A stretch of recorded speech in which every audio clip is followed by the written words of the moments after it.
Good evening.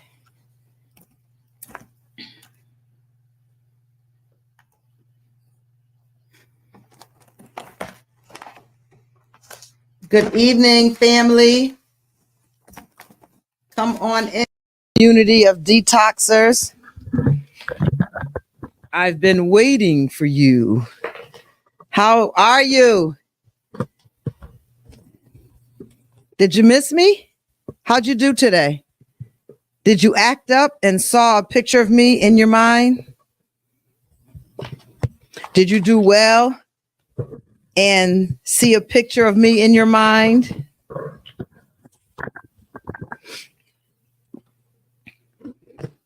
How are you? Let's see how everybody is doing. Been a busy little beaver today. And I'm trying to downsize my office. So let's see where we are. Good evening, Cora. All right. Dolores did some mindfulness exercises. Good evening, Constance. She's doing well. Hi, George. Bianca, Renee. Hello, Carmen Crespo.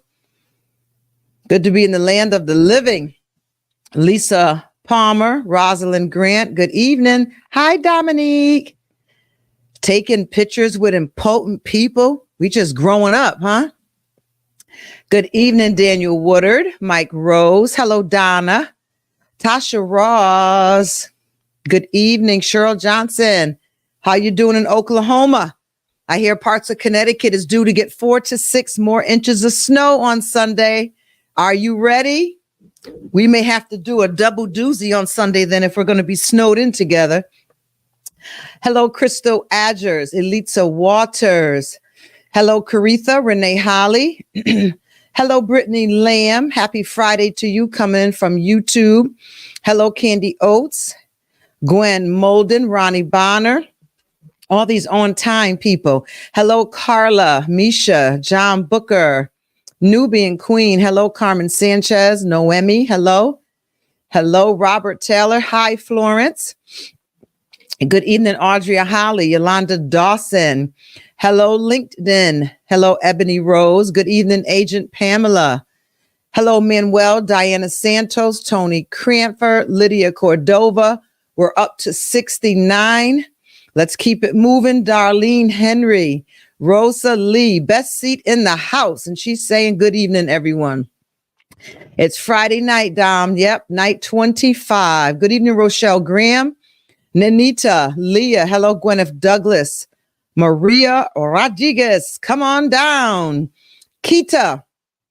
Hello, Prudence, Rafael Sanchez. So good to see everyone's name coming up tonight in the chat.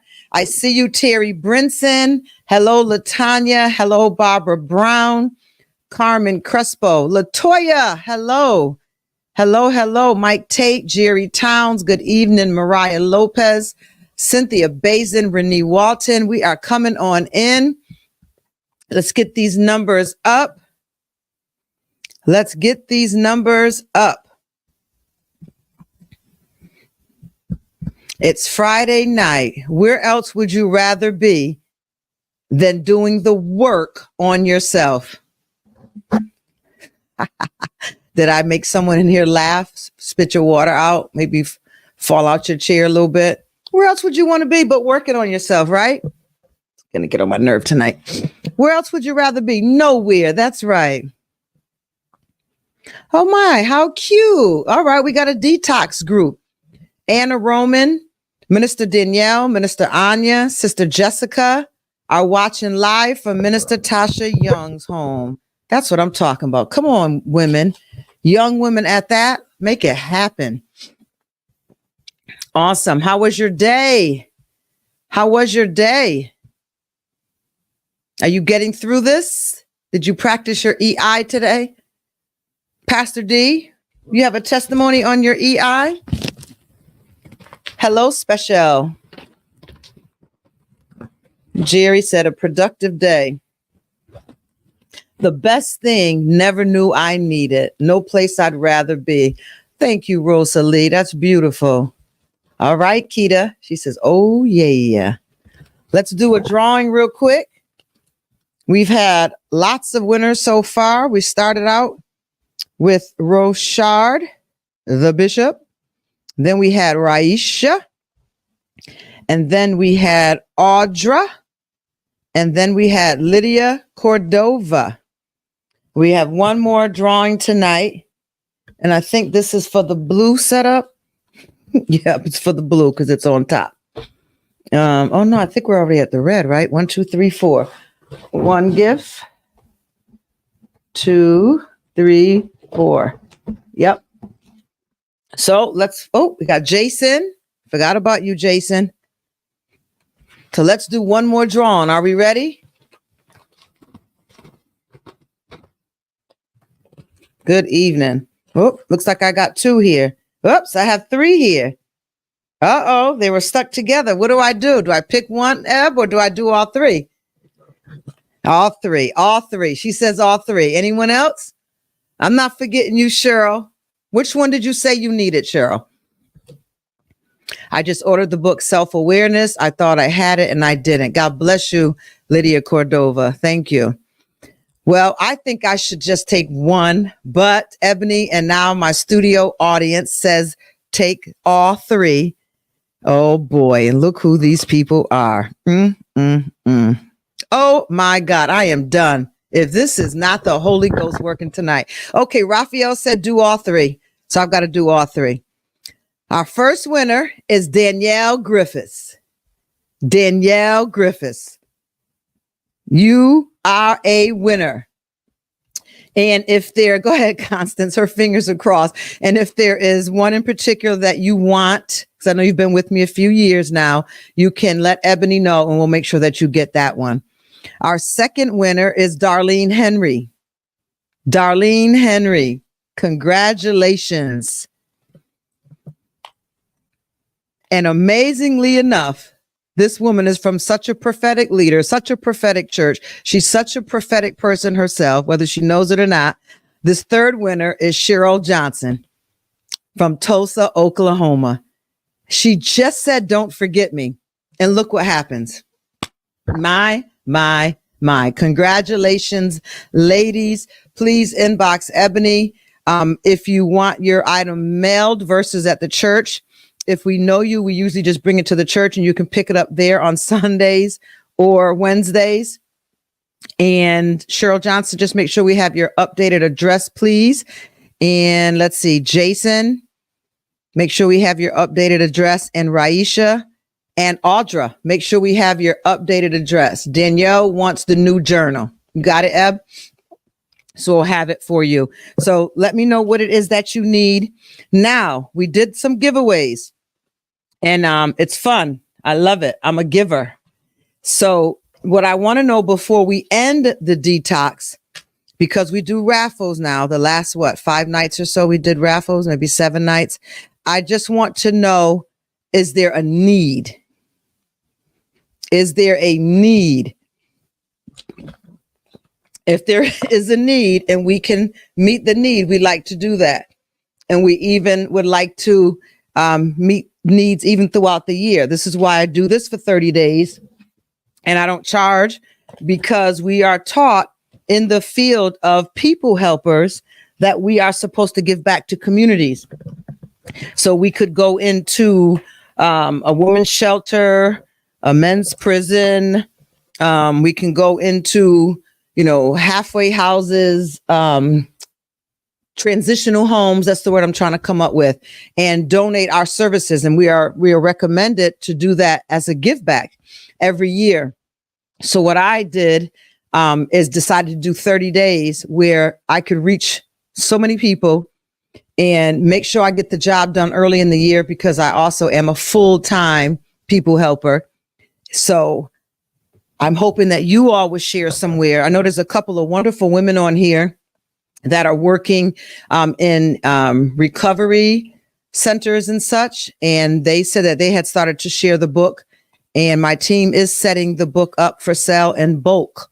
I had people ask if it could be in bulk because they work in recovery centers, and they believe that if people who are struggling or recovering from drug or any kind of addiction, if they had this information about how to process their emotions, they might not have leaned to drugs or alcohol or other addictions to cope with their life's problems. So I don't want to say your name. You can say it in the chat and I'll recognize you here. Very good, Carmen Crespo. We would be glad to bless those that work in the male shelter. We would absolutely do that. All right. So let's see where we are tonight. I know we were going to do a role play, but I had a full day today, unfortunately, and I'm just rolling in the house about an hour ago. And I did not have time to prep anyone for the role play. So I don't think I really want to put anyone on blast for that. But if anyone has a testimony you'd like to share, if you can let Ebony know, if she doesn't know already, we may have time for that tonight. And I'm just catching up on my messages here. I want to thank all those who are going into YouTube and lighting YouTube up like it's Christmas. All of those that are going in and lighting YouTube up like it's Christmas. Thank you. Thank you. And thank you some more. I want to give a shout out to my YouTube. Oops, let me turn the volume down. My YouTube commenters. Okay, I thought I was, but I don't even know how to do it. Okay, here we go. Terry Hooks. Thank you, Terry Hooks, for going in and really commenting, having a conversation about the video and your work on YouTube. Rafael Sanchez, thank you so much. Aw, that's special. Thank you. I love your comment on last night's. Nubian Queen, thank you very much. Terry Hooks, you lit it up, and I appreciate that you're doing it, and I appreciate that you're doing it because we want to get the work done. So I appreciate that you're able to connect with the work. Thank you, Candy Oates. Thank you, Tasha Ross. I see you on there. I had posted a few shorts. Remember, we needed some shorts posted. This is the stuff that they want you to do. And Edith Sylvia went on and became a spokesman on behalf of Soul Detox. I thank you. Yeah, that's Edith Sylvia again. Means a lot to me. Renee Holly commented on a short. Cam Jackson, Sharon W., Edith Sylvia again, Betty Humphrey. Thank you so much. Oh my God, I'm just overwhelmed. This year has been an amazing year. I see, I think it's Robbie was on here. Ashley was on here. Thank you. Thank you. Thank you. Like, you're doing the work. And I'm overwhelmed because this work isn't easy. I'm sure if you know anything about helping people or ministry or anything along those lines, that there's a lot of warfare that comes from it. You know, some of the enemies of our minds want to fight change and want to cause fear to come in so that you don't do the work. You tell yourself it's too hard, or this isn't real, or I need a therapist, but I'll never go to a therapist because I'm afraid of therapy. Or what does anybody ever get by sitting on a couch telling somebody all their business? Like, we're so protective over business, and it's bad business. It's not good business. We're so protective over bad business. It's not helping you.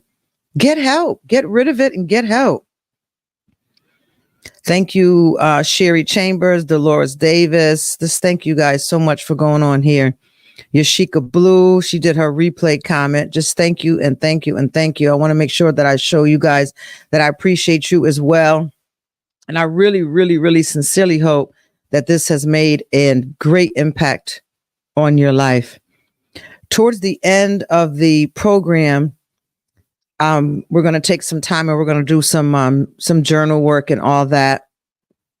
And to make sure that you have something to carry on for when you're done here. So don't worry, we're going to get it done. But I want to move up and in a little bit, if that's all right. We've got 86 on tonight, and it's light for a Friday night. It's fog all where I'm living. Do you guys have fog? It is crazy fog. I mean, you can't even see like right in front of you. Thank you, Lydia Cordova. Can't wait to hug some of you guys. Raphael says my afternoon was hectic, a bit stressful. I practiced my breathing technique and felt my heartbeat slow down. Apostle, I can truly say you've changed my life with EI. Thank you. And God bless your heart. Woo! Can I get up? Can I get up like it's church? My. Beautiful. I've been thinking about you too, Raphael Sanchez, because I'm going to make sure all of you, but specifically, there's a few of you that I'm not going to let out of the palm of my hand. I'm going to keep you in the palm of my hand. I want to keep you right there. I don't want to let you go after this, and we want to do something about it. We need to make it happen. There I go messing around before we jump in this. It says my connection is a little off, but I'm on Ethernet tonight, Eb. What do you think? Can I turn off Wi-Fi? Try.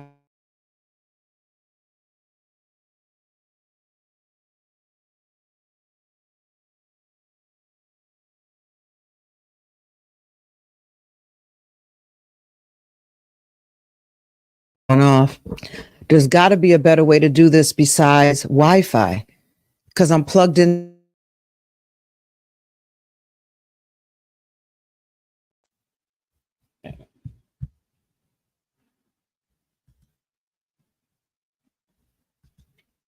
Yeah, I don't know how else to do it. Sorry, guys, you may have to log back in. But it's telling me that we have really low Wi-Fi, but I'm on the Ethernet, so I don't understand. You can help me, Eb? Do you know about that? I'm not on Wi-Fi. Why won't it let me just get away with this Wi-Fi?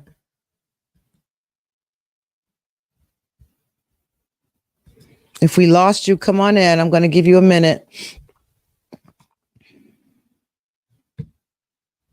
Ethernet is connected.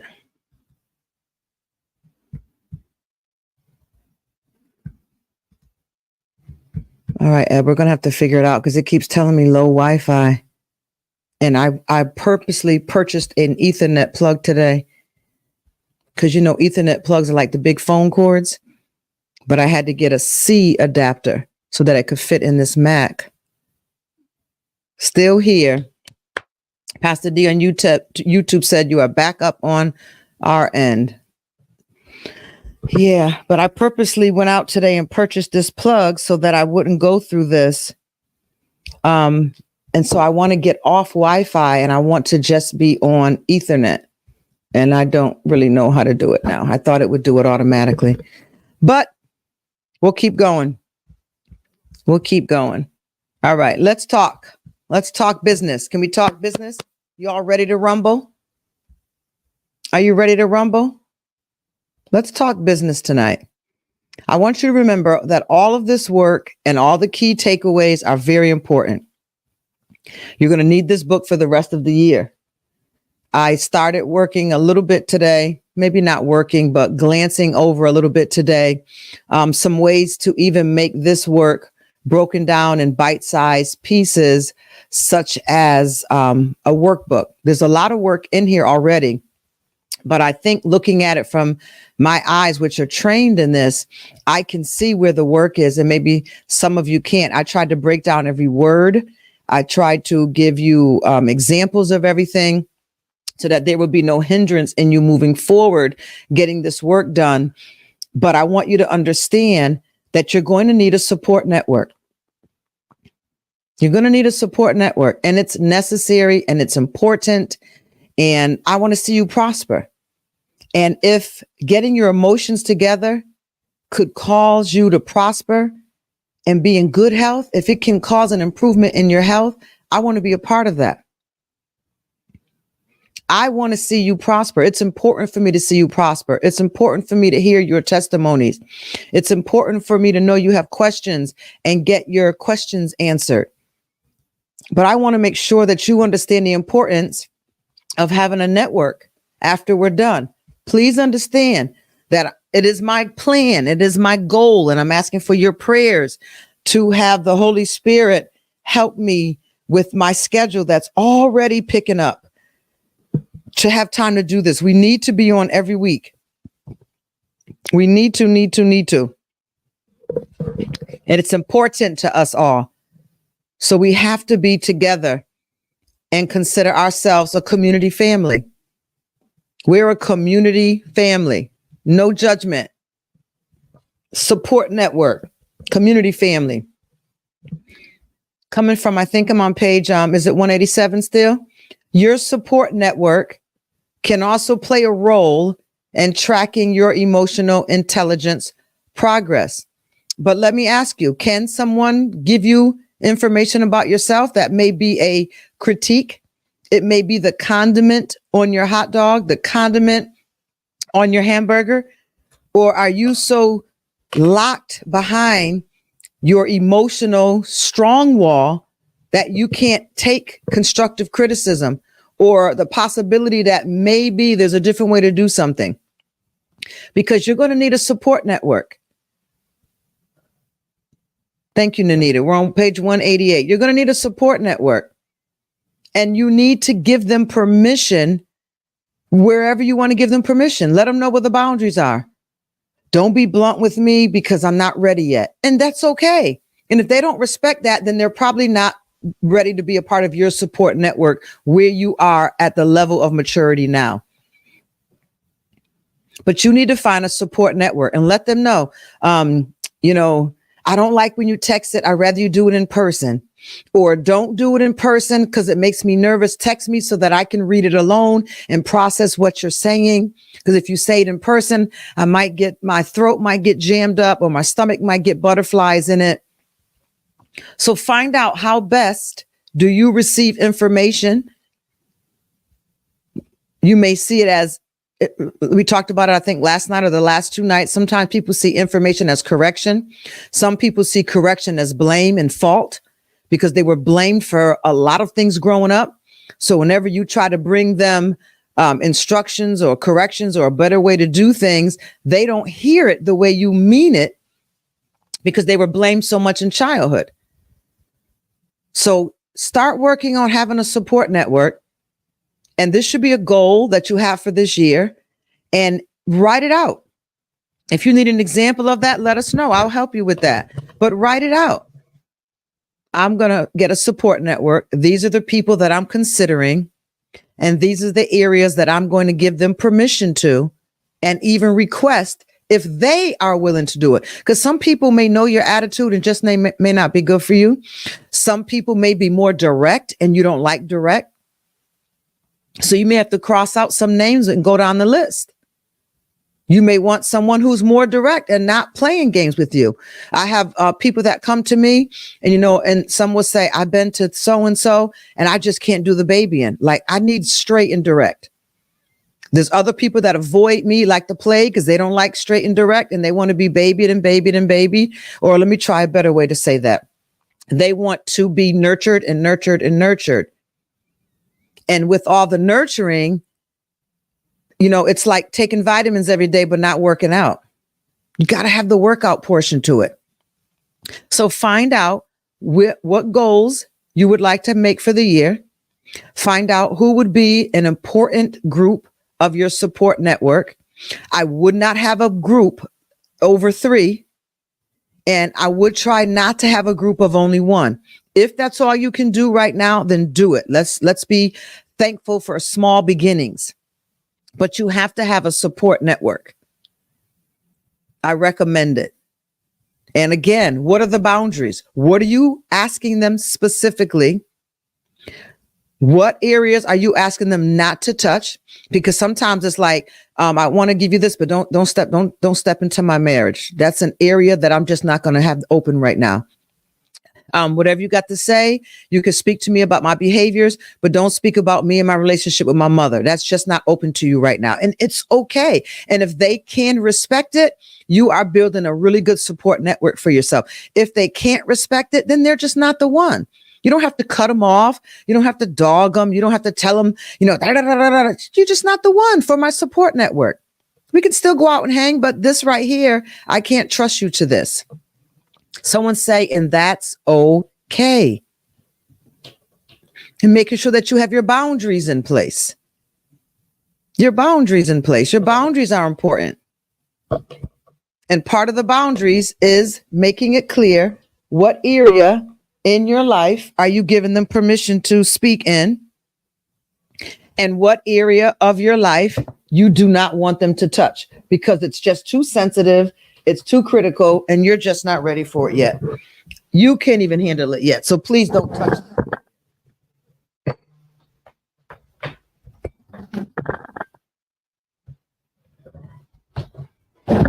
If you know me, things drive me crazy.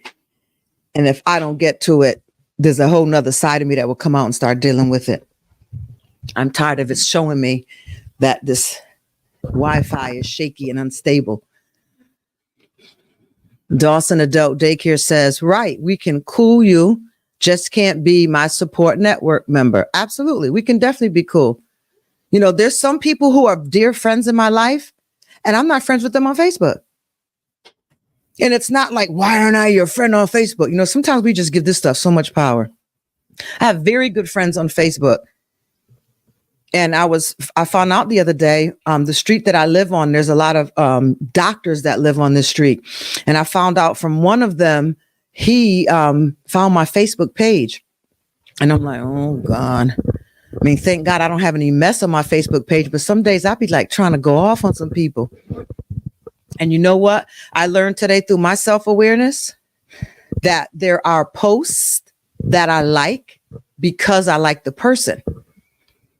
And if I go back and really read the post, I'm not in agreement with it. But I like it. You say, ooh, Ebony post that, click. Oh, Suzanne post that, click. Maria post that, click. Then I'm like, I don't even like the statement. I might not even agree with the statement. So there's a boundary that's in place. Because if I have people who are business people and non-believers and they're seeing foolishness, that's bad. If you read the post I put up the other day on pettiness, how we can get caught up in somebody else being petty on Facebook, and you know that they're subliminally making comments to you, so you subliminally put comments back, it's petty. Do you want to be caught up in the pettiness? The top part of the message says, no, don't get caught up in the pettiness. If you're a professional, you don't want anyone to read your page while you're going off on some stuff that makes no sense to anyone else, right? Professionals, you can't respond. That's why I'm glad I'm getting ready to turn over all my social media accounts to Ebony, and she's going to deal with it. People who know me know how to get in touch with me. If you don't know me, if you don't have my cell phone number, if you can't call me or text me, you don't know me. You know what I mean? Yeah, Petty Betty. Yeah. So that's the area we're going to continue to build in, because our reputation, it can be ruined by our emotions. And sometimes our posts are all from an emotional place. Wow. Still not clear, Eb? Oh, good. How many times can you say that you found yourself caught up in the social media frenzy and you went ahead and posted something that you were just like, ugh. Go ahead, Angela. You can't be petty and powerful.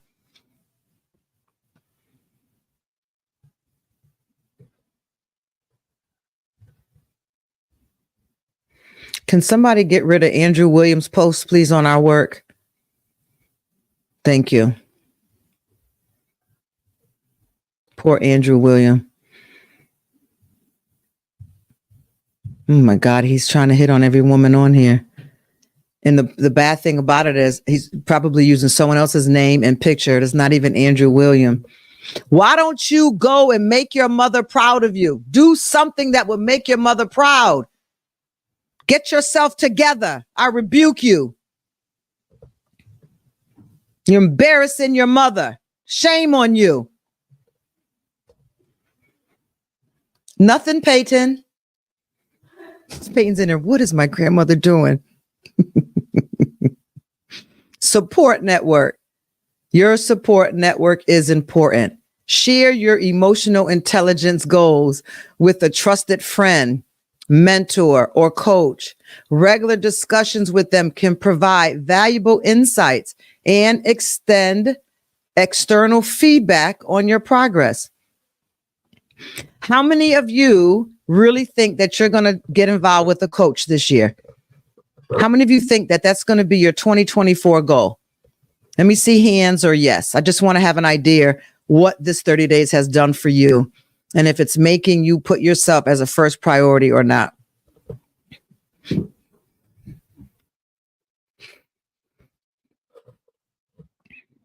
Yep, it's important. It's so important. If you can do a minimum of once a month, it'll start changing your world slowly. If you can do twice a month, you will see tremendous change. And because you were committed to the 30 days here, we're going to have a special setup of a package deal just for you.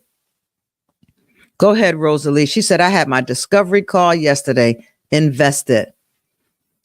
Good. Vanessa said, I have a soul detox coach now.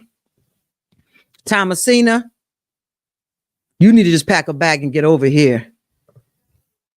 Yes, you do, Crystal. We've had the talk. Yes, you do.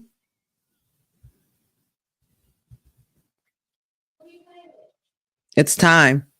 You know, a lot of us will have coaches or mentors in our career, you know, to help us get through writing papers in school, writing a thesis. When we want to be promoted in our career fields, we'll get a mentor or coach. And sometimes you need to go ahead and add this component here to it. No, I mean, me and you are going to have a good time together. Me and you.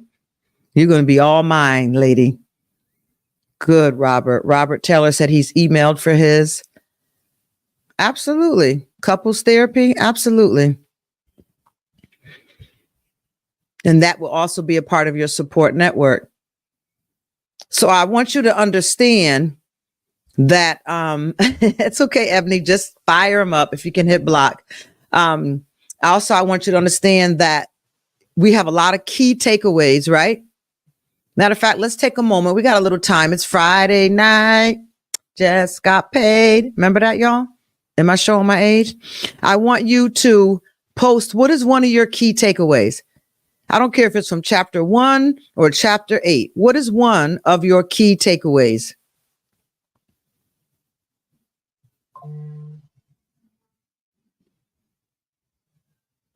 I like the couples therapy idea. Okay, Pastor Kareem, good. Shakira, God, dog it. See, all I needed to do was trigger that one right there. Regret is a teacher. Woo! Pulling down vain imaginations. Triggers. Come on. There's 101 of us on here. Post just one takeaway. One word or one statement. Regular practice. Empathy and compassion in relationship. Me too, Raphael. That's going to be my goal, especially with those that we're most familiar with. Sometimes the ones that we are most familiar with are the ones that get the least proper part of us. And that's definitely my goal as well. I'm with you. Regret is a teacher. All of empathy, active listening. It's okay. I made a mistake. Yes. Come on. Cognitive reappraisal, my favorite. I can't wait to teach that this year. Triggers.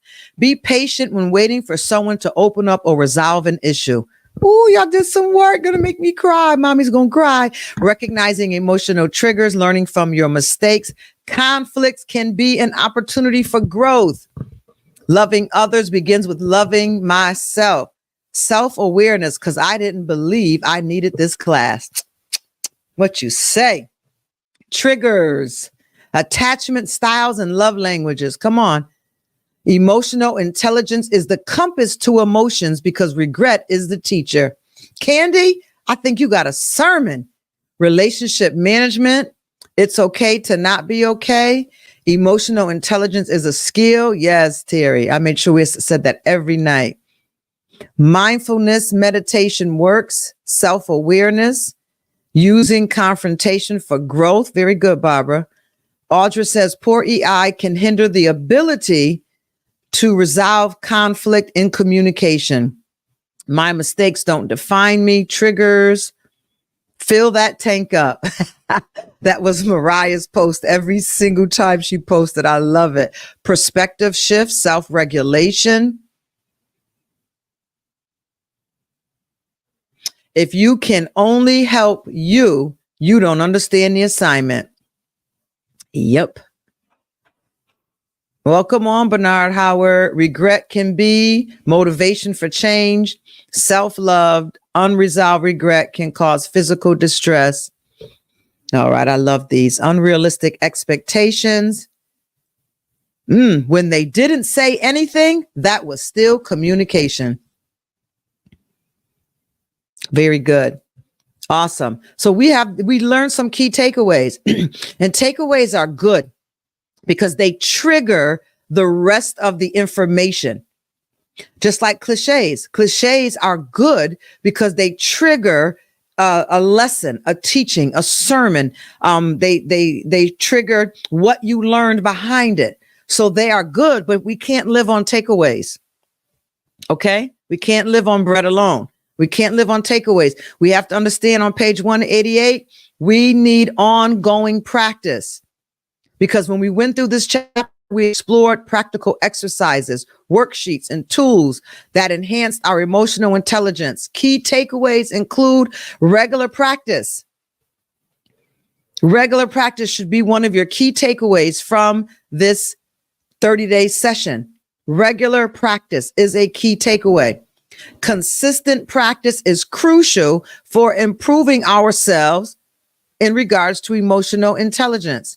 Self-reflection, self-awareness is the foundation of emotional intelligence, and self-reflection is a powerful self-awareness tool. Self-reflection. Empathy development. Empathy can be cultivated through exercises and perspective taking, tracking progress, use assessment tools and personal growth plans to track your emotional intelligence journey and ongoing practice. Can I just see right now 95 of us on? Can I see 95 practice? Just light the screen up. Ongoing practice. Remember that emotional intelligence is a lifelong journey. You're doing well now because you get back on here at night, and then tomorrow you may mess up and you get back on here again. And by 14th day, 15th day, 18th day, 20th day, you're like, okay, I got this. 30th day, woo, 35th day, woohoo, 50th day. You're going to need ongoing practice because it's a lifelong journey to self-improvement. Continue to practice and refine your skills, and you'll find that they positively impact not only your personal relationships, but also your professional and overall well-being. Now, in the next chapter, we'll explore the importance of emotional intelligence and leadership, and how it can shape your success in various aspects of your life. Let me get a drink. Somebody need to breathe. When I say leadership, I don't care if you're a crossing guard at school. You are leading someone, because leadership is about influence. Leadership is about influence. And if you're working the makeup counter, if you're a crossing guard, if you're driving a bus, if you're at the reception desk, you are leading everywhere you are, because leadership is about influence, and you're influencing people. You'll be surprised how many people at the end of their day had you in mind, had a memory of how nice you were or how rude you were, or how you answered the phone so politely, or how you crossed them across the street so well, whatever it is. So this section that we're going to talk about going into right now, chapter 9, is about leadership. So I've made it clear. I don't want you to think of your boss and your pastor, the leaders at the church, or the leaders in my company. No, I want you to say, me, I'm leading, because you're leading in your home in some way. You're leading even when you're at a bus stop. Leadership is about influence. and your influence is based on your leadership. So let's talk as I open up this dialogue that I really, really want to hammer in, and I don't want to have to rush. We will touch a couple more of those assessments in chapter 8 before we're done. The importance of emotional intelligence in leadership.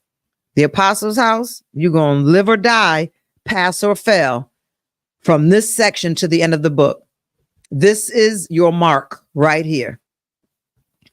As we've journeyed through the exploration of emotional intelligence, you've discovered by now its profound influence on personal growth, relationships, and well-being, right? That's the whole gist of the book. Personal growth, relationships, and well-being.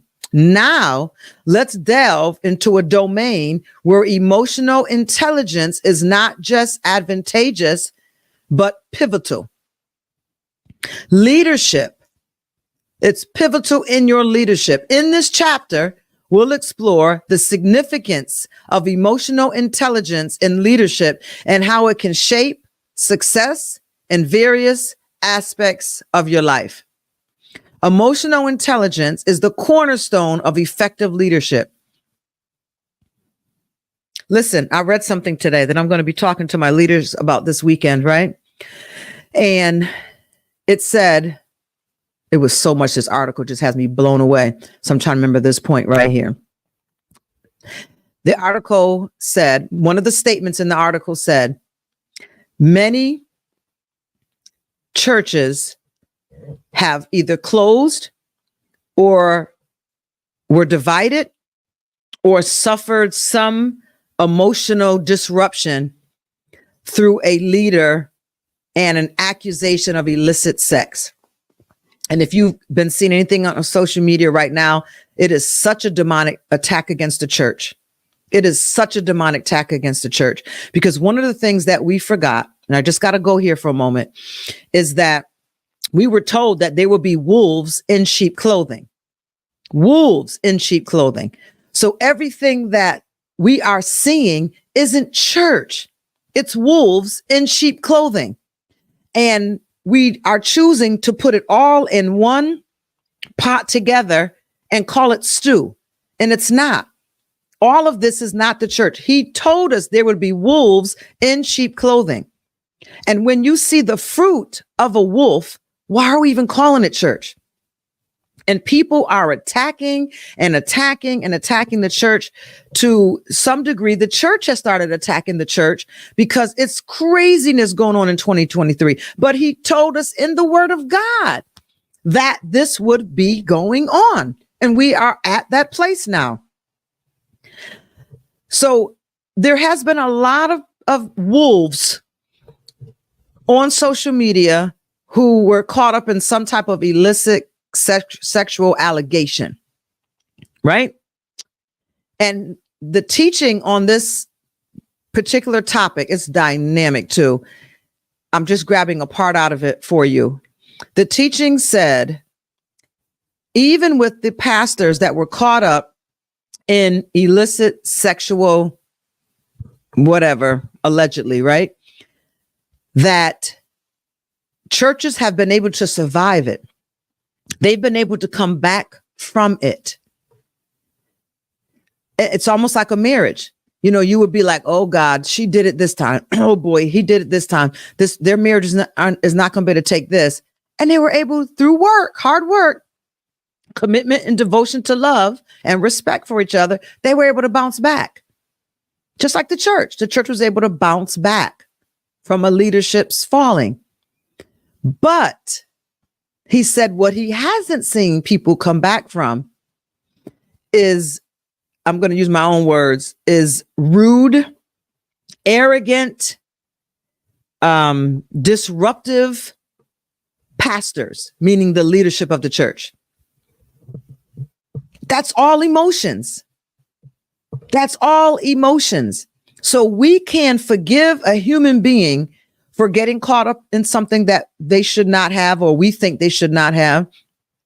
We can forgive them for, adultery or fears. We can forgive them for many things. But it's very, very hard to forgive a leader for mishandling you or hurting you. And that's all emotions. Emotions. Someone type up there, emotions.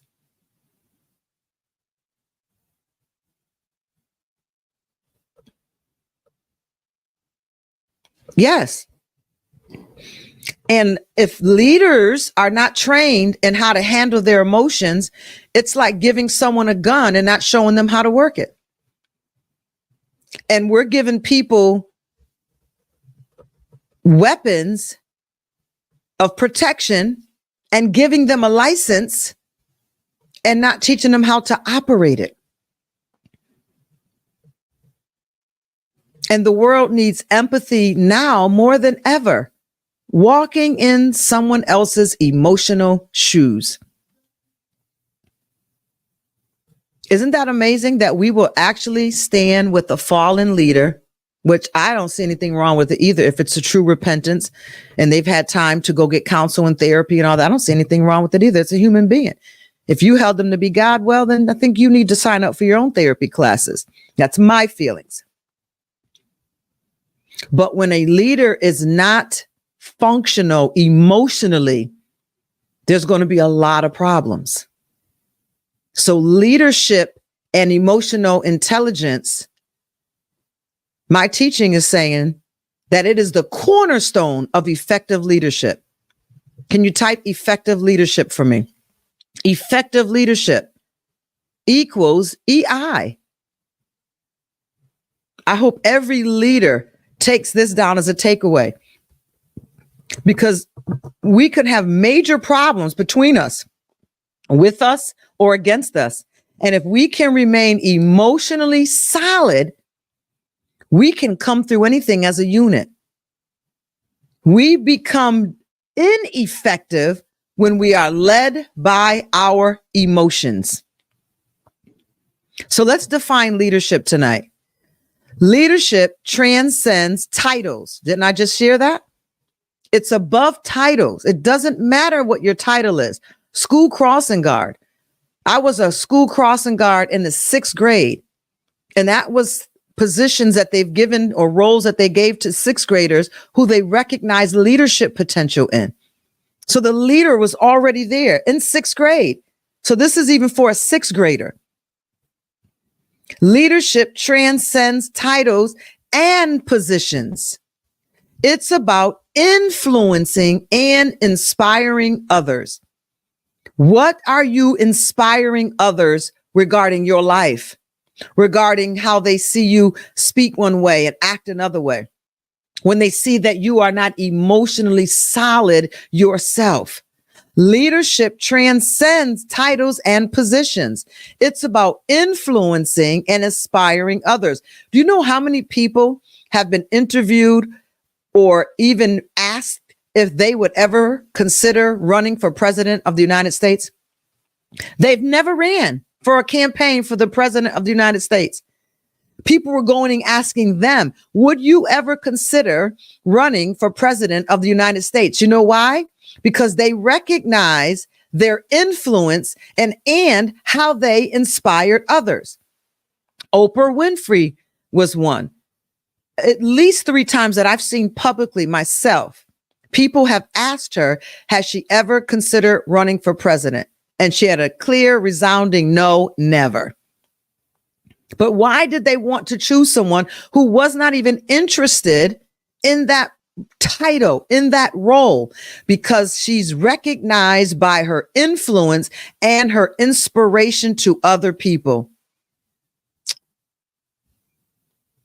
Effective leadership goes beyond managing tasks. If you are only about the task, you are a task master. And if you are a task master, then you are a manager and not a leader. You are a manager. You are good at managing tasks, taking notes, handling your checklist, making sure everyone else is handling their checklist. You are task oriented. You are a manager. And this is why effective leadership goes beyond managing the task. It involves guiding individuals. See, if you don't like people, stay in the task realm. Stay in the task management. It involves guiding individuals and teams toward shared goals. It's about influencing individuals and teams toward shared goals, the goals of the organization, the goal of the family, the goal of the school system, to have these crossing guards, and they have one goal in mind, not multiple goals, not a version of it, not my perception of it. You need to be clear of what the goal is, clear of what the vision is. Because when you start creating offsprings of a vision, you're starting trouble. It's unhealthy. It's confusion. It's sowing confusion. Effective leadership goes beyond managing tasks. If you are good at assigning tasks, at task management, that's the department you should be in. And you should not involve yourself with people or their lives. If people are too emotional for you, stick with task management. It's not a disrespect at all. It's a very good, profitable position. Because you're managing assignments, you're managing tasks, I don't want to call it property management, but there's a word for it, project management. You're good with project management, but the people management is not your gift. Or it is your gift, but you're scorned. Or it is your gift, but you were never taught EI. So you always have to be the behind the scenes person, because your rejection is always triggered when something is said about you. Your insecurity is always triggered when you're not included in something. Find your lane and be the best you can be in that lane. That is your limit. Everyone has a limit. A very good leader can be a poor task manager, can be a poor, what did I call it? Someone who handles tasks, not the task manager. What was the other word? I'm trying, Brittany. I'm trying to get it out. It'll come back to me. But if you're going to step up into a leadership role of any capacity, it's going to involve people. And if you're not ready to deal with people, then stay. There you go, Rosa. Thank you. I see y'all posting it up there now. Kamisha, Tony, thank you. Stay in the project lane. It involves guiding individuals and teams toward shared goal. What are the shared goals? There's one big goal for an organization, or there's one big goal for the family. And then there's bite-sized pieces of that vision that everyone is responsible for carrying out. Task-oriented. If you are a task-oriented person, we need you. We need you, but we need you in the task ministry, not in the people ministry. This is how it grows, and how we have confusion and ineffectiveness and waste of time when people want to insert themselves in positions because someone else makes that job look so good.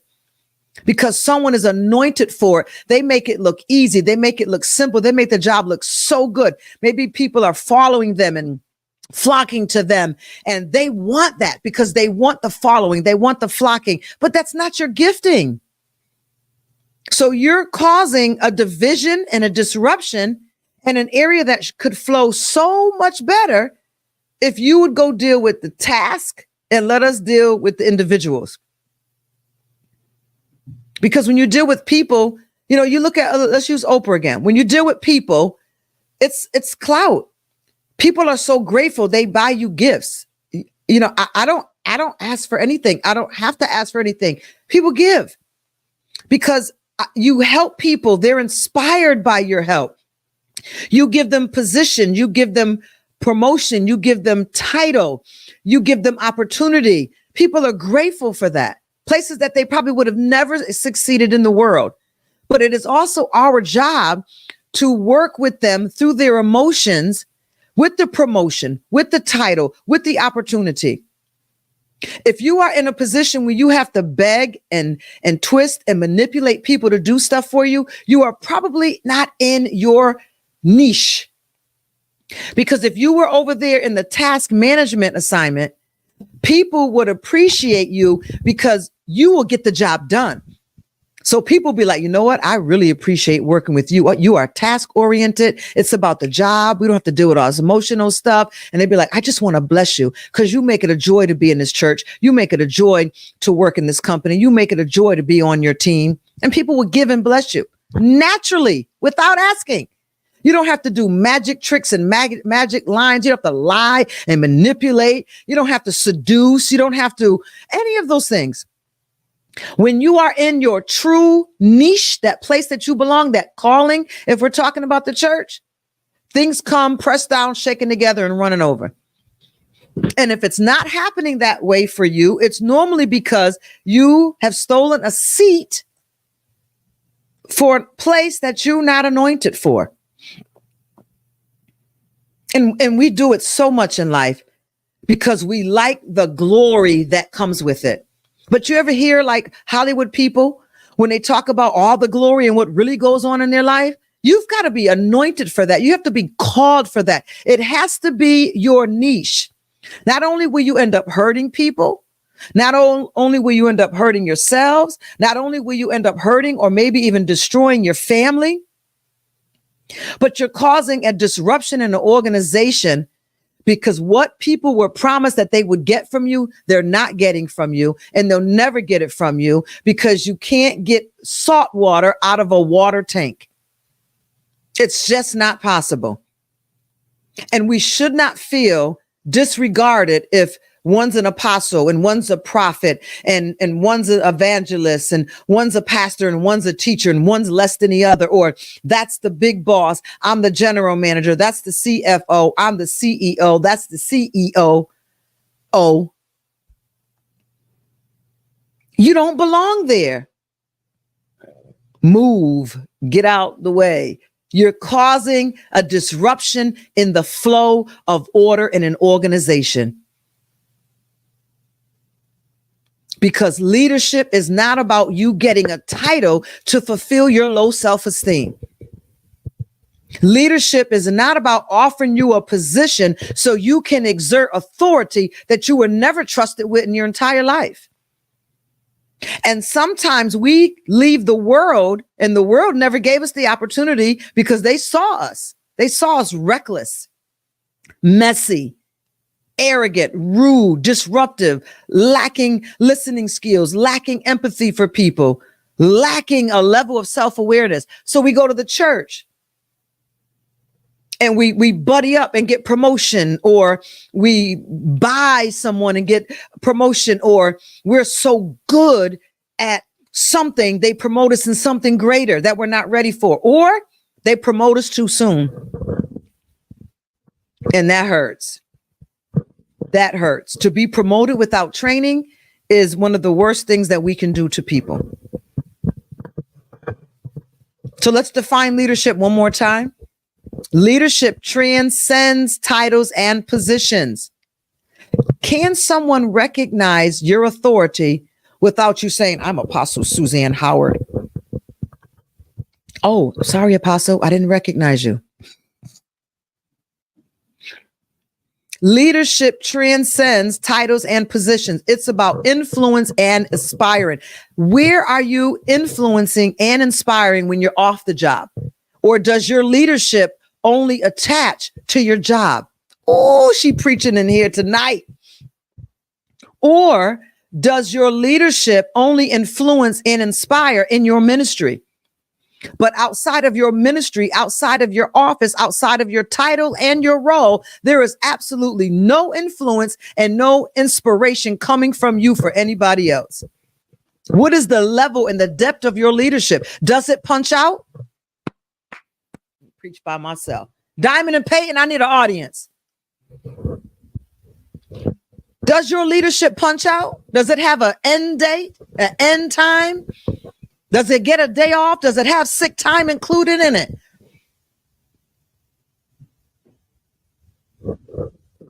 There's a big argument around thought leaders. There's a divide. It used to be 50-50. I think the other group is kind of winning more, where they believe that leadership is not born, it's taught.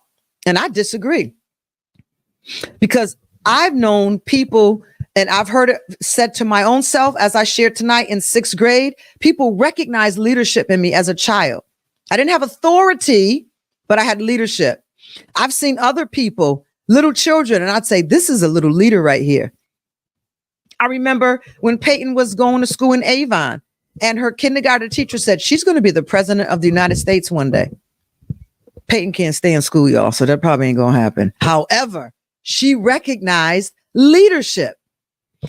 Even in school now, whenever something goes down in school and they have to call me about Peyton, they said the only problem we have with Peyton is she influences, inspires others. So if Peyton doesn't like something, she can get the whole class not to like it. If Peyton wants to do something, she can get a whole group to line up with her and not do it. We're not having issues with Peyton's behavior. It's Peyton's inspiration and her influence. She has too much influence. One of them said that Peyton has more influence and inspiration to the children than some of the teachers in the classes. And they felt that that was too dangerous for a 7th grader to have. So I don't believe that leadership is taught. I believe we are born leaders. There are those that are taught leadership, in different things that they're going to take on for roles and all that in their life. But true leadership, I believe, is born, and it has to be built upon. So if you don't feel you were a born leader, I do believe that leadership skills can be taught and you can manage in some degrees. It's almost like the difference between a gift and an office. If you read the Bible, there is those that have the prophetic gift. You can prophesy. Sometimes you can prophesy because the church is really high in worship. You have a gift to prophesy, but you don't have a desk. You don't have an office. Nobody's hiring you to do it full time because you can only get it when praise and worship is high. You can only prophesy when you get that unction to prophesy. That's different. That's like someone who plays basketball in Hartford and they're really good. And everybody in Hartford knows them, but you're never going to the NBA. One's a gift, one's an office. What is the limit of your leadership? Does it punch out? Does it get days off? Does it have sick time? Do you inspire when you're sick? Do you inspire when you are in your deepest oppressive times in your life?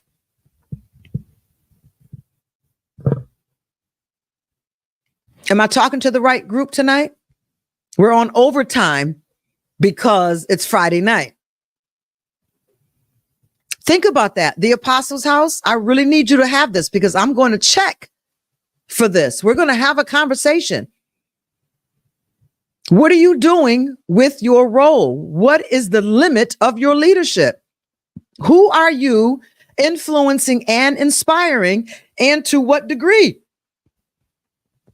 Are you inspiring gossip? Are you inspiring rebellion? Are you inspiring lateness? Are you inspiring disregard or dishonor for people? Are you inspiring? What is it? Is it for a common goal? Is your emotions leading your leadership? The role of emotional intelligence in leadership is important because emotional intelligence is the bedrock of effective leadership. So we've got good leaders, we've got great leaders, and we have effective leaders. I wish I would have put this in this chapter, but I had to really get this book out if I was going to meet my deadline of Christmas. 3 types of leadership: good leaders. I don't want to talk about the bad ones. Good leaders, great leaders, and then effective leaders. There's a difference. Leaders who understand and manage whose emotions? Whose emotions do leaders have to manage and understand?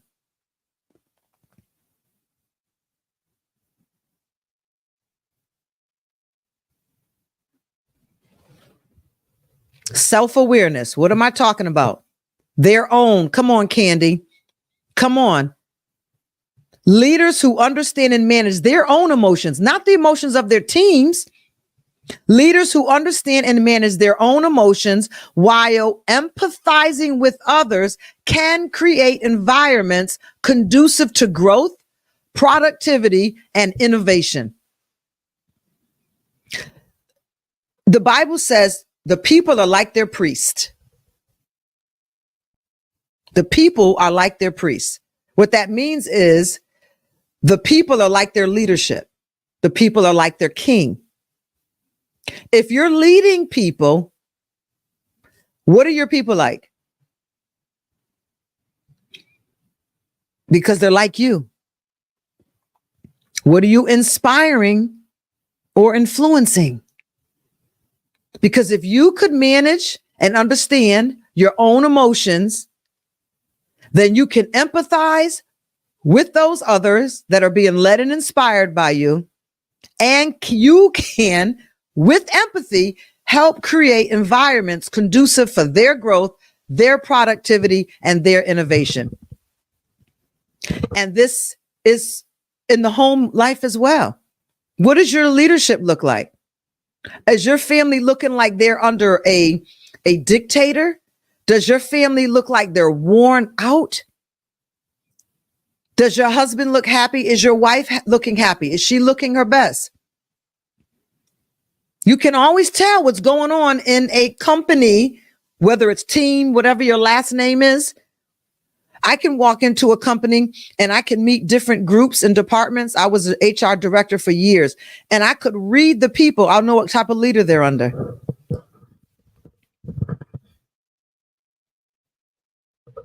It's important to use emotional intelligence in your leadership, because while you understand and manage your own emotions, somebody should point at themselves. Your job with your people is to empathize with them to create environments conducive to their growth, their productivity, and their innovation.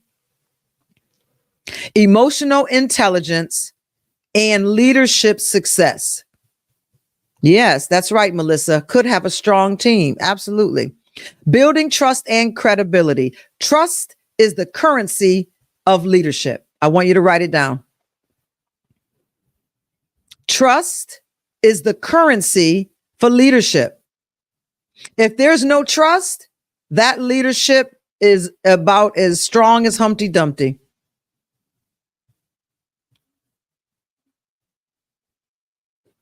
Trust is the currency of leadership. Leaders with high emotional intelligence build trust through transparency, integrity, and consistent emotional regulation. I hope I'm not repeating too much, but I got to repeat it again. Trust is the currency of leadership. Leaders with high emotional intelligence builds trust through transparency, integrity, and consistent emotional regulation. It's consistent because sometimes we mess it up. We blow it up. Effective communication is important in your leadership, in the workplace, in the home, and beyond. Emotionally intelligent leaders excel in communication. When is the last time you've taken a communication course? Effective leaders who excel in communication listen actively. You see, is it this or is it more of this?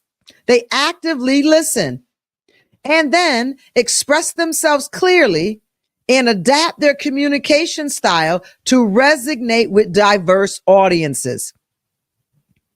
Most people say, oh, well, you just got to get on board with me. No, I don't. You are the leader, and it is your job to make sure that I learn. It is your job to make sure that I understand. It is your job to make sure that I understand the vision. It's your job to make sure that I understand the current situation, the future goal, the timeline for that. If I don't understand any of that, you are not operating in a communication style that is conducive to communication with your audience. It's the same thing they teach us in preaching style. You can be a dynamic preacher, but if you preach over people's intellectual ability to understand the words, it's like speaking wrong. Wasn't that like Charlie Brown and them? Wasn't that when the teacher called on the phone or something? It was some crazy noise. If you're in a population and you're starting a business or a ministry or you're in a church and the highest level of education in the church is high school, and you're coming in here with Socrates and you're teaching philosophies, you think they're going to enjoy your sermon? You have to find a way to speak to the audience in which you are giving an open door to. Flexing your muscles and spreading your peacock feathers is doing nothing for people. You have not communicated with them. And if you speak longer than they can handle it, you really lost them. Your sermon can be so good. I've done it. I've had to learn all of this stuff for 17 years. I had my stuff so lined up. It was like both sides of 3 sheets of paper. So that's 6 sheets of paper. And I saw when I lost them and I kept going because this was so good. I had to get it out. And guess what? Nobody got anything after the second page. And I had 6 pages. You cannot overspeak people's intellectual level to understand. And you cannot over communicate with people, no matter how good the information is. They're teaching on YouTube, right, about being a YouTube influencer. And they said you can have a plain background, a horrible background. You can have a messy setup. But if your audio is clear, people will stop and listen to you. Isn't that something? So it's not so much of what they see. It's really what we hear. How are you inspiring and influence the people that God or your boss or your family is giving you access to? Conflict resolution and problem solving. It's 1:14. Give me a couple minutes and I'll end here. Conflict resolution and problem solving. Leaders often face conflicts and complex challenges. Hallelujah. Hallelujah. Hallelujah. Leaders will face conflicts and complex challenges. Emotional intelligence equips leaders to navigate conflict with empathy, facilitating productive resolutions. Can you navigate conflict with empathy?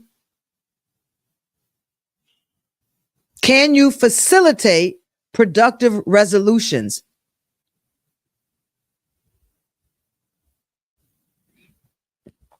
It's the last piece. I'm done for tonight. Team building and collaboration. Leadership isn't a solo endeavor. Oh, I work better by myself. Then you need to work on your EI skill because you can't be a leader. Leader of what? What are you leading? The birds? What are you leading? The wind? What are you leading? I don't understand what who are you motivating, encouraging, inspiring, influencing if you can't be on a team with anyone? If you can't sit still, if you can't listen, who are you leading? I just work better alone. Okay. Do you know what you just confessed? You just confessed that you are not leadership material. You don't like to show up on time. You don't like to be given instructions. You do not like to be told what to do. You feel controlled. You're not leadership material. Go back on the Cheez-It line and come back down the little converter belt and we'll try you again next year. That's right, Thomasina. You're quoting my favorite quote by Maxwell. If you think that you are a leader and no one is following you, you are only taking a walk. I'm a leader. I'm a leader. I'm a leader. You're a leader because what? Because you think you're a boss. You're a leader because you think you got to hustle. You're a leader because of what? If no one's following you, that's not leading. That's taking a walk and you're walking.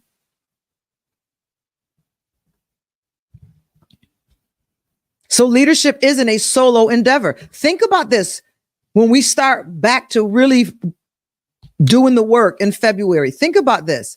Are you leadership material, or is there someplace better that would benefit from your gifts, from your intellect, from your education? Emotional intelligence fosters team cohesion. You're always the problem on a team. There's been 17 different teams, and all of them you've been on, there's been a problem. You're not fostering team cohesion. How do you foster team cohesion? I'm so glad you asked. By nurturing a culture of collaboration, respect, and mutual support. I'm going to end there because I want you to think about it. And the first thing I want you to be able to tell me, this is how we'll end tonight. I want you to be able to tell me, where are you leading at? Because I want to see if you're getting it. Are the wheels spinning? Is the oil flowing? Where is your leadership at? And if it's at home, as a housewife, as a homeschooler, maybe you're homeschooling your children, where are you leading at? And I want everyone who's really on, because some of y'all log in, don't think I don't know. I don't hear from you anymore. I know you're not on your phones. You sit them down. And I thank you for pretending to give respect, but that's not honor, because that's not the instructions. So everyone who is actively listening, I want you to post right now, where are you leading?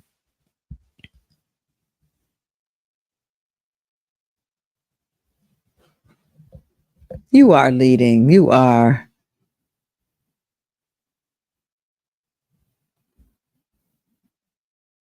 Where are you leading? Where's your leadership at?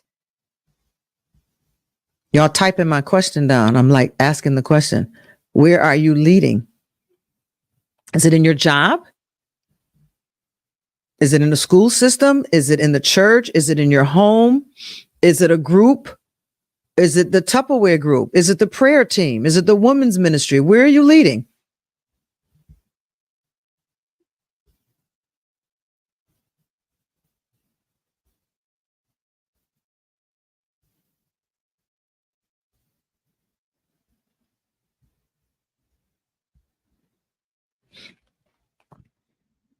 Leading at home. Yep. Work, food share. Absolutely. See where you're leading. Church and home. At home with my family. Okay, very good. I'm seeing that it's clicking. You're getting it. Because I want to inspire you by the last day, the 31st of this month. I want to inspire you so that when you go back, you're going to be a better leader. They're going to respect you because you're going to be honest and transparent. And transparent does not mean telling your business. There's a difference.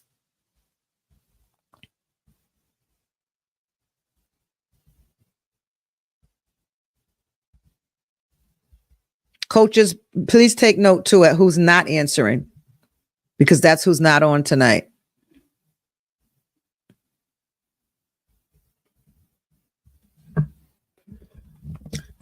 Places are going to see change because you're there.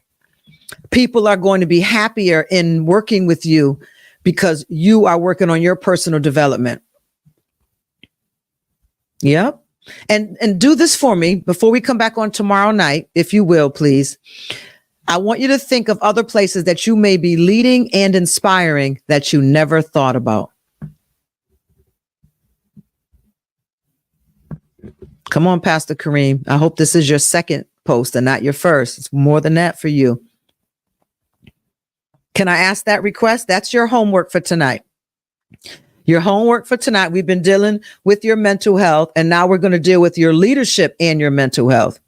And I want you to think, if you can come up with just one, but some of y'all, just because I proposed the question, you're going to come up with way more than one. I want you to tell me, where else are you leading and inspiring that you never thought about before? Yes, Patricia Wilson, you're getting it. I lead in my job. I lead in my home. I lead in my church. Those are the most popular ones that I see. But where else are you leading that you never thought about it? Now, this is what I want you to do, because I want to take you to another level if I can. Deeper, not higher. I want to take you deeper. You don't have a position. You don't have a title in this other place that you're leading. So you know you're leading in church. You know you're leading in your job. It's clear that you're also leading in your home. It's clear that you're leading in these positions in the church. I want to know, where else are you leading besides your job, career, your home, and your church or ministry? I want to know, where else are you leading? Think about that overnight. And think about it. Again, I'm going to repeat it. I want you to think about it without using the word leadership. And I want you to say, where else Am I influencing and inspiring? Where else? I wish we had time to go on here tonight. I would love to call a few of y'all in on a live tonight, because I want to trigger for you how much more you influence and inspire more than you realize. Let me give you another example. Oprah runs her own show, right? It wasn't her own network like it is now, but it's her own show. So she was leading on that. If that wasn't her show and she was only the host, would she still be leading? Would she still be leading? All right, Yolanda Dawson, she's thinking. Go ahead, Sharon W.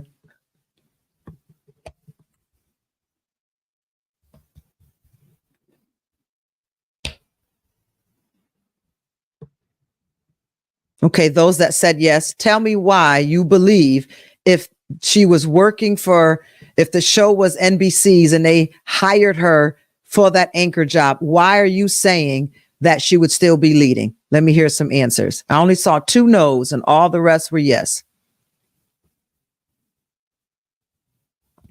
So as only Tony Cranford, as only Oprah being only a talk show host, was she leading? You guys are saying yes, except for 2 people. Tell me how she was leading if it wasn't her show. That's right, Brittany, because she's representing a brand. Because she has followers. Go Special. Y'all listening tonight.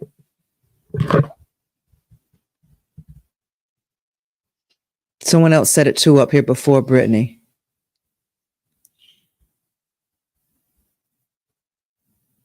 Maybe it was just Brittany that started it.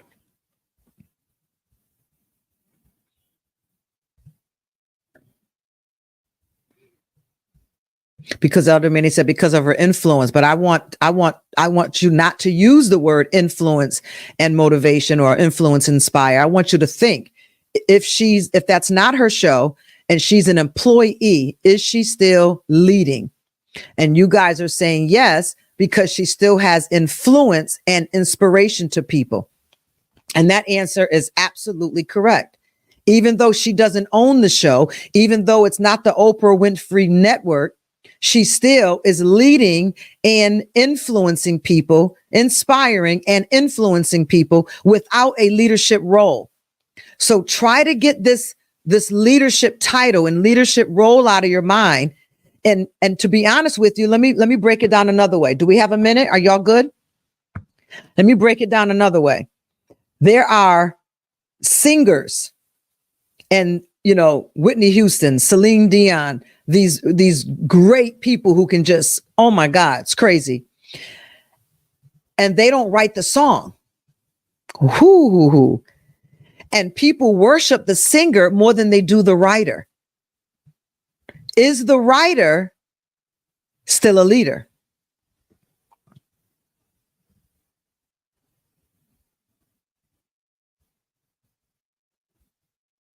It's more than about doing the job you were given. But keep sharing. Don't feel bad if your answer is not correct. It's more than doing a job. I'm looking for influence and inspiration. People who influence and inspire.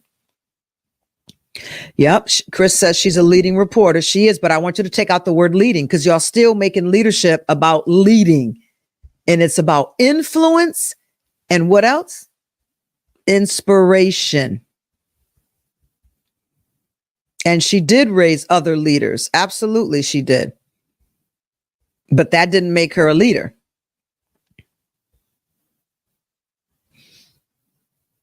Absolutely. Brittany says, yes, the writers are still leaders because their words are influencing and inspiring others. Even the singer is influenced and inspired by the writer's written song that they wanted to sing it. I heard that there are singers who turns down songs because they don't feel a connection to what the writer has written. Writers are inspiring and influencing. Ghostwriters are inspiring and influencing, even if no one knows you. Come on, I got y'all thinking tonight. You're not going to sleep. Yes, Mike Tate. The writer is still a leader because the lyrics encourage. Good, Pastor D. Yes, Tony. All right. I can go until midnight. We can have this whole thing going. Y'all be coming on here like a radio station tonight. We'll have it popping. Me and Ebony will be in here ordering takeout and getting the job done. Where else? This is your homework. Where else? Thank you, Thomasina. She said this helps with the homework. Where else are you inspiring and influencing without the title, without the recognition? That's your homework. Are we good? That's right, Raphael. The same thing with actors. Absolutely, Jerry. And the writers make a lot of money. You know, you drive through Hollywood and you see all these great homes, beautiful, crazy homes. And you're thinking, oh, Brad Pitt, Denzel Washington, Angelina Jolie, Idris Elba must live there. And then you see the people come out and you're like, who are these people? And they're million, billion, trillionaires because they're the producers that nobody knows. Their name is this big at the end of the movie. But we get to see the actors and we see them as strong leaders. But what makes them a strong leader just because they're acting in a role? It's the influence and the inspiration they bring to the role that makes them a leader. But the same thing with the production guy who makes a whole lot of money, more than the actor makes. But he is an unknown. He's an unknown. And he's still inspiring and influencing people. Thank you, Chevelle. All right, Constance. That's your homework. And I want everyone to have something for me tomorrow. There's 86 of us left on here, and I don't think 86 have answered. Go, Tony. That's how I get my papers done, Tony. That's how I write my books. I have a research paper that I have to do in my classes, and I just keep going and elaborating on it and keep going and keep going. I'm still thinking where else I'm inspiring others. Maybe at the soup kitchen I volunteer at. That is another place. Yep. Even janitors have influence. You better believe it. A child can influence. Where else are you influencing and inspiring? Because that's your place of leadership that we want to get to. I'm done. I am your host, Apostle Dr. Suzanne M. Howard. The M is important because unfortunately there were other Suzanne Howards. And I am here to get you through your mental and now your professional leadership growth and training, because I am mandated to see you prosper and be in good health, even as your soul prospers. Thank you for your time and this overtime tonight. And I look forward to seeing your answers on tomorrow. And I hope everyone has one, but I really hope you have more than one. God bless you and good night.